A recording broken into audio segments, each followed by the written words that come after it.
começar por uma percepção, que eu acho que é uma percepção não só minha, vi gente escrevendo sobre isso e acho que provavelmente a gente compartilha aqui, vários que estão aqui. Eu acho que o que a gente assistiu na semana passada, o ataque do Elon Musk à soberania nacional, a maneira como a coisa se desenrolou, ela é como se ela fosse uma avant-première aí, de um, de um novo arranjo, de uma nova relação entre essas transnacionais muito poderosas do ambiente digital e os estados nacionais. E eu acho que é uma avant-première de um filme bem esquisito, bem...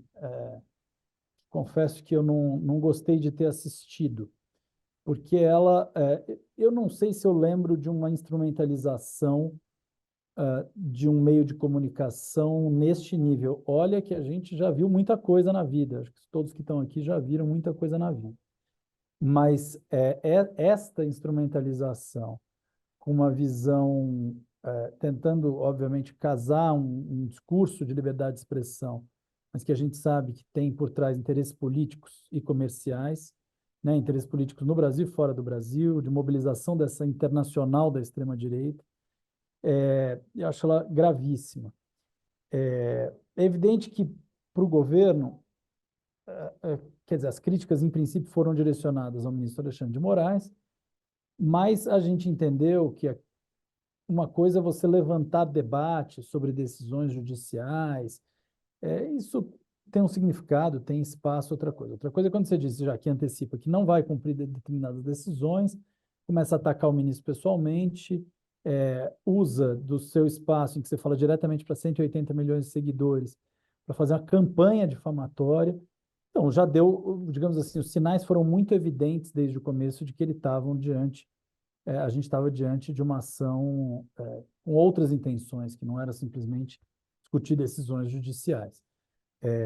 Eu hoje conversava com um jornalista que me perguntava, ele falou assim, mas você acha que o governo acertou em ter entrado, não era a primeira base de crítica? Eu falei, o governo tem o papel de vocalizar a defesa das instituições nacionais, da soberania nacional. Nós não podemos assistir ao que aconteceu, do meu ponto de vista, assistir ao que aconteceu e optar por um silêncio estratégico, como se a gente, ao não falar sobre o assunto fosse não acontecer, teria um conjunto de erros aí se a gente adotasse essa postura. Porque, primeiro, seria uma negligência, acho que seria uma covardia nossa em relação a outros poderes que estavam sendo atacados, a gente deixaria de apontar, acusar o golpe, ou seja, acusar os atores estavam tocando isso dos interesses que eles de fato têm.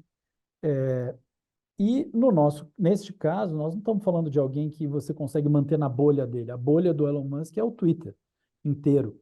Então, não me parece que seria uma opção viável para nós. Ao mesmo tempo, eu acho que eles, por um lado, os brasileiros, a maior parte dos brasileiros que entendem esse cenário, não viram nenhuma novidade. Ao contrário, o que a gente viu foram eles defendendo o crime organizado, no caso do pedido de dados que o Ministério Público de São Paulo fez sobre um traficante de drogas do PCC, e nós vimos eles defendendo golpistas que estavam sendo acusados por ações que desembocaram no 8 de janeiro, e, portanto, um observador mais atento vai entender que não teve nenhuma novidade ali. Não estou dizendo que não possa aparecer questões e discussões e decisões do STF que a gente possa vir a discutir. Eu acho que, inclusive, tem vários jornalistas, estão aqui alguns deles, mas também o Leandro Demore, outros que têm mostrado que vão fazer discussão sobre liberdade de expressão no Brasil, então vamos olhar onde que está sendo praticada essa censura. Aqui, a FENAGE faz um relatório anual sobre a discussão do tema de liberdade de expressão, liberdade de imprensa. Tem outras entidades, o Intervozes faz coisas nessa direção, outros atores fazem coisas nessa direção, e, portanto, não acho que a discussão não possa ser feita. A questão é que a discussão, se ela vai ser feita nesta perspectiva, ela precisa ser feita levando em conta, de fato, o conjunto das questões que estão postas sobre a mesa, desafios para a liberdade de expressão no Brasil, ou decisões efetivamente que você queira trazer à tona um debate de violação. Então, me parece que não era essa a intenção deles. Hoje eles anunciaram uma ação de que eles estão compartilhando com um comitê da Câmara dos Deputados americana, uma perspectiva, os casos em que eles enxergam violação.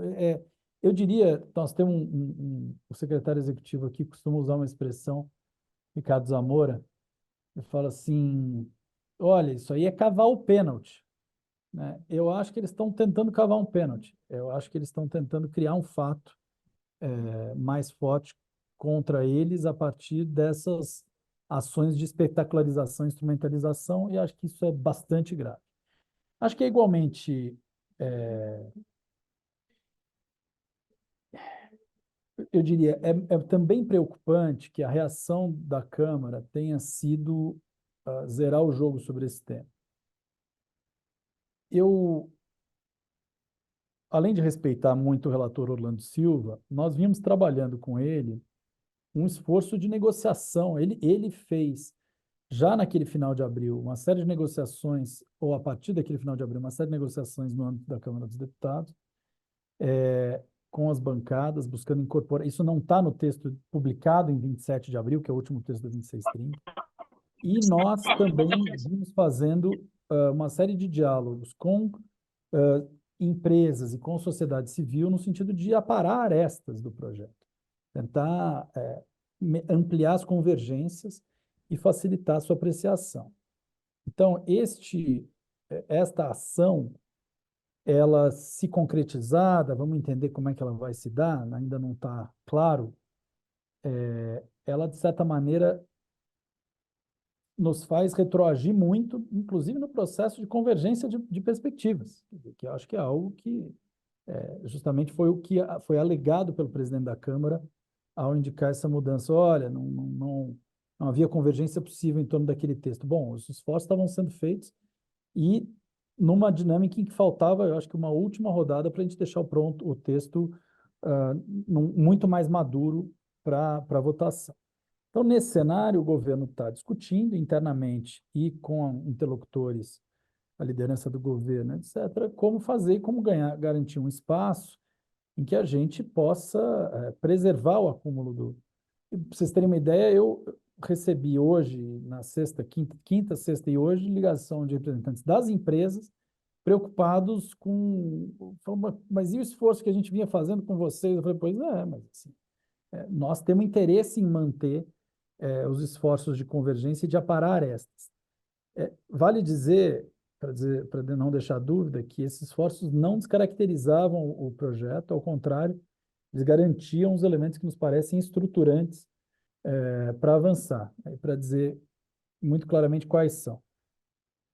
Eu acho que nós temos que fazer ajustes no regime de responsabilidade das plataformas, ampliando a responsabilidade civil delas quando se trata de conteúdo pago ou impulsionado.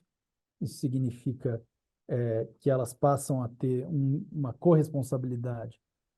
Nesse caso, a gente vinha discutindo com elas, a negociação que vinha sendo feita era dessa responsabilidade se dar como uma responsabilidade subsidiária, desde que elas garantissem a veiculação de todos os dados dos responsáveis pelo anúncio.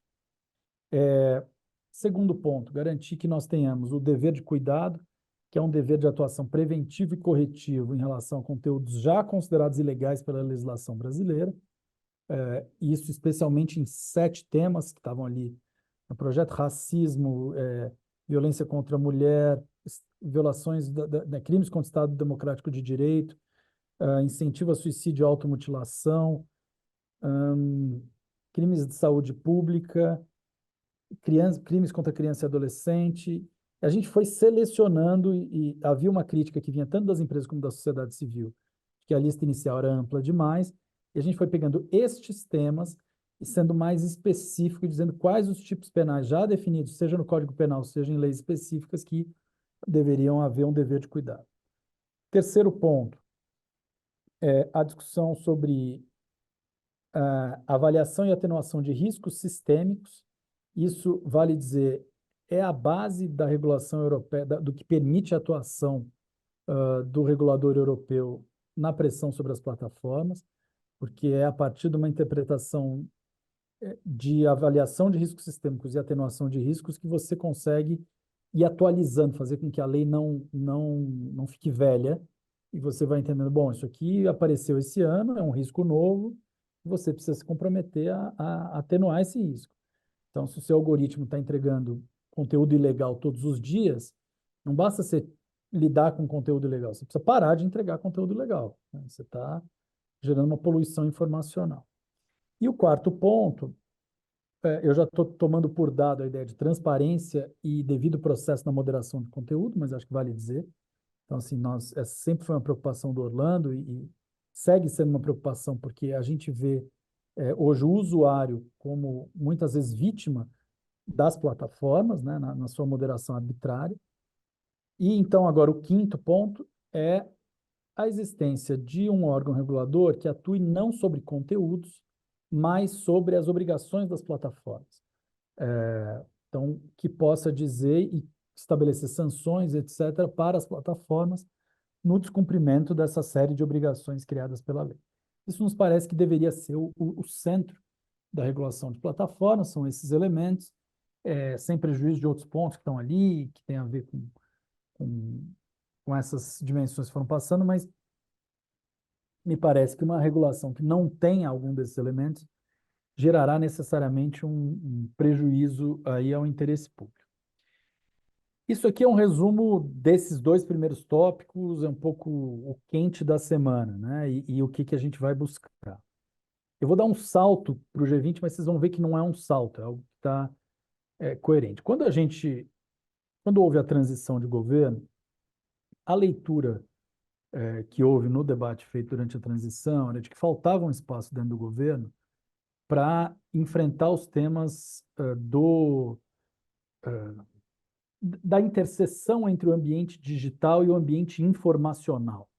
Vou chamar nesses termos porque quando a gente fala do digital no governo, hoje são 20 áreas do governo que cuidam do digital. Então a gente inclusive falava, olha, você precisa ter uma articulação por parte da Casa Civil. A gente queria que fosse uma área organizada dentro da Casa Civil, como tem uma PUPAC. Mas isso a Casa Civil optou por uma montagem que não tem uma especialização já, enfim, desenhada nos cargos e funções, a não ser para a questão do PAC. Tudo bem, mas a gente precisava alguém que olhasse para o tema das plataformas, para esse tema de educação midiática, de sustentabilidade do jornalismo, de direitos no ambiente digital. Naquele momento, o Ministério da Justiça não firmou essa secretaria, mas a gente firmou aqui na SECOM e ali o Dino criou uma assessoria, né, que a Estela Aranha ocupava e que depois foi virar uma secretaria em setembro ou outubro. E hoje é ocupada pela Lilian Mello. Naquele momento, já a gente identificou que uma das tarefas-chave era cobrir esse conjunto de pautas que eu estava falando aqui em relação à política doméstica, propor ações de regulação e de política pública, mas também incidir sobre o ambiente internacional, na perspectiva de que boa parte desses problemas são os mesmos nos diferentes países e não permitem, enfim, soluções domésticas são muito menos eficazes do que soluções concertadas e, inclusive, do ponto de vista do diagnóstico, não só das soluções. Na verdade, o diálogo com os outros países vinha também na nossa leitura de que a gente não ia ter um diagnóstico preciso do problema trabalhando de forma isolada. Então, eu acho que a gente demorou alguns meses para entender qual a melhor embocadura, né? Tinha gente que dizia, não, a gente precisa avançar para uma discussão de regulação internacional. Quem acompanha a discussão de governança da internet sabe que esse espaço não está dado desta forma. Você precisa, inclusive porque o ambiente internacional ele é muito marcado por uma visão liberal clássica, na verdade não só liberal, eu vou chamar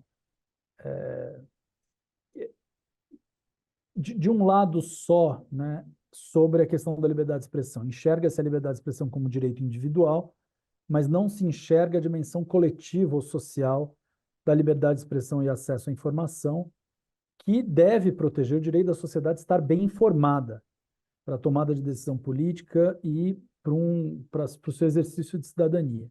Se ela precisa estar bem informada, a desinformação ela não pode ser tolerada num nível alto. Que você tolere a discussão pública e as discussões, você não vai ficar ter tribunal da verdade, mas você também não pode tolerar um ambiente completamente poluído em que quase metade das informações que estão à sua disposição são informações falsas ou fraudulentas ou enganosas e achar que isso é natural e é do jogo. Então, como trazer essa visão para o ambiente internacional e como buscar alianças nesse ponto. Então, a gente foi estabelecendo uma série de diálogos bilaterais, abrimos essa conversa dentro do Mercosul e países associados, e fomos encontrando também embocadura de dizer assim, a gente precisa buscar qual é o nosso time, né? Quem está jogando conosco nessa história. Então, você tem países do sul global importantes com perspectivas parecidas, claro, culturas políticas diferentes, questões, você vê Índia, África do Sul, outros países também preocupados com esse tema, Indonésia, e você tem, e a gente enxergou na parceria liderada pela França, mas que tem a participação desse país, a parceria Informação e Democracia, uma parceria importante, porque ela traz esse debate com valores muito próximos ao do governo brasileiro, hoje envolve 52 países. E entendemos que o G20 era uma oportunidade, porque o G20, presidência do Brasil, o Brasil precisava tentar pautar isso. A gente foi fazendo isso o tempo inteiro em articulação com o Itamaraty, com a assessoria especial internacional do presidente da República, né, com o Celso Amorim, Aldo Faleiro, especialmente como os interlocutores. Esta interlocução nos apontou, então, um espaço no G20, aí foi a própria Itamaraty propôs, falou, olha, acho que esse tema de vocês precisa estar no grupo de economia digital, e aí a gente pegou a embocadura de chamá-lo de integridade da informação. Por que essa opção? Porque este conjunto de valores que a gente está chamando de dimensão social coletiva da liberdade de expressão, ela estar na agenda já é uma disputa, quer dizer, uma disputa de isto é ou não um tema, isso é ou não um tema afeto ao G20, que é um bloco que não parte de uma identidade política, parte de uma percepção de que são as maiores economias do mundo, mas você tem na mesma mesa Estados Unidos, Canadá, Reino Unido, Rússia, China, Índia, África do Sul, Brasil, Argentina, Arábia Saudita. Então, enfim, só para citar alguns interesses geopolíticos claramente conflitantes. Acho que, então, nesse cenário, a gente pegou a formulação do Antônio Guterres, que ele vinha utilizando, secretário-geral da ONU, que vinha afirmando essa dimensão da integridade da informação como a oferta para a sociedade um conjunto de informações consistentes, confiáveis e precisas. E isso significa um tipo de agenda que em si disputa, vamos dizer assim, com uma visão individual específica e única de liberdade de expressão.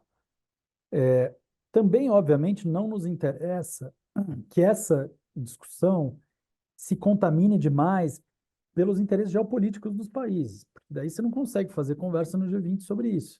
Então, não adianta a gente avançar nessa agenda numa perspectiva que tente isolar determinados países, e isso é um pouco como alguns dos países ocidentais tentam jogar. Então, a gente disse assim, olha, que vocês tenham as suas críticas, suas disputas, é da vida, é o jogo. Mas vamos tentar fazer esse debate aqui e entender o que tem de comum, ampliar esse ambiente comum sobre o tema da integridade da informação. E aí, acho que nesse sentido, o Brasil mostra um papel de liderança porque os países toparam. Basicamente, a resistência que houve foi da Argentina já com Milei à frente. Mesmo assim, eles não se colocaram até o momento de uma forma ostensiva. Vamos ver agora, semana que vem, aliás, esta semana, de quinta a sábado, tem a primeira reunião presencial do G20, onde esse tema vai aparecer de uma forma mais detida e organizada. Na primeira reunião online, houve preocupações, cautela, questões, mas abertura para o debate. Então, como é que isso se materializa? E aí pego mais 3 minutos aqui para terminar. Ou seja, o que é discutir esse tema no G20, na prática, né? Primeiro, ele passa a ser uma seção da declaração ministerial que será aprovada em setembro, e que são as declarações ministeriais aprovadas que também alimentam a declaração dos presidentes, que vai ser lançada em novembro. Isso significa que estaremos na reunião agora de Brasília essa semana, depois em São Luís, no Maranhão, em junho, e depois em Maceió, em setembro, discutindo o tema e tentando trabalhá-lo numa declaração. Tá? Então, a declaração do Grupo de Economia Digital, em princípio, trará este tema como um dos 4 tópicos. Só para fazer observação, quais são os outros 3? Conectividade significativa, um tópico que está sob responsabilidade do Ministério das Comunicações. Governo digital, sob responsabilidade do Ministério de Gestão e Inovação.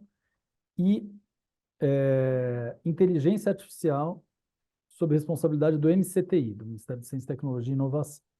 Então, esses 4 temas compõem os temas principais do Grupo de Economia Digital. Então, dentro do tema de integridade da informação, você tem, então, esse é um dos temas da declaração. Número 2, a Unesco está trabalhando em 2 documentos de referência, um sobre estado da arte, o que está acontecendo, e outro sobre caminhos possíveis para a garantia da integridade da informação. Isso é o escritório da Unesco em Paris que está fazendo, e aí eles são produtos que vão ser recebidos, eles são feitos no âmbito do G20, a Unesco como parceira de conhecimento, e aí a opção de trabalhar com a Unesco é a opção do Brasil também de trabalhar com um ambiente multilateral amplo, né, com o conjunto do país do sistema ONU. João, Oi, desculpa incomodá-lo, meu papel de chato, 20 minutinhos, tá? Só para te tá, avisar. e vou terminar agora. E o terceiro ponto é um evento público em São Paulo, nos dias 30 de abril e 1º de maio. 30 de abril são algumas reuniões fechadas, e 1º de maio, um evento público sobre o tema. As inscrições são abertas, e aí fica o convite também, não só para vocês estarem, como para divulgarem. A gente ia fechar a inscrição hoje, resolveu deixar aberto por mais um tempo, já tem centenas de inscritos, mas a gente acha que dá para acomodar mais gente, e, e aí essa reunião, no dia 1º, ela tem tudo que for dito ali, as discussões que foram feitas ali vão servir de insumo, vão ser apresentadas ao grupo de economia digital, tanto na sua íntegra como em uma versão de sistematização, para que isso sirva de input aí para as discussões do G20. Então, este arranjo, ele é um arranjo que... E aí, o que a gente espera, né, tirar dali? Com isso eu termino, Miro. Primeiro, que o tema esteja pautado. Não é pouco o tema do enfrentamento à desinformação, ao discurso de ódio, de como é que você protege a soberania dos Estados nacionais ante as plataformas digitais, estar no G20. Acho que isso tem um significado grande, e se ele estiver e for mantido, vamos chamar assim, melhor ainda. Depois, a questão de como a gente como a gente desdobra isso do ponto de vista mais concreto, né? A gente entende, por exemplo, que a realização da COP30 no Brasil no ano que vem é uma oportunidade para a gente ganhar concretude, mas uma parte desse debate não se dá no próprio G20. Ele se dá também no âmbito dos outros processos que estão abertos na ONU, especialmente 2 deles. Um que é o Pacto Digital Global, que é uma grande decisão aí que a ONU vai tomar em setembro sobre o digital, e que está sendo negociada, abriu-se a negociação nesse momento entre os países. E o Código de Conduta, ou na verdade isso talvez ganhe um outro nome, mas um documento que a Melissa Fleming, que é Undersecretary General, ou seja, subsecretária-geral para os temas de comunicação, né, do Guterres, está trabalhando e vai lançar. Então, esses 2 documentos nos interessam especialmente porque a gente acha que eles vão dar o tom do que é possível trabalhar no ambiente multilateral, e o Brasil não quer que, uma vez que deixe de ser presidente do G20, esse tema suma do âmbito internacional. Então, além dos espaços que a gente já está, né, da declaração que foi aprovada no Mercosul, da parceria em Informação e Democracia que eu falava, e das bilaterais que a gente já tem assinado com a Alemanha, França, Reino Unido, mas outros atores também com quem a gente já está discutindo, que esse tema esteja presente no âmbito, nos fóruns multilaterais. Então, aqui tem uma intenção da gente tirar desse processo todo uma agenda política, no âmbito internacional para correr a partir do final desse ano e nos próximos anos aí.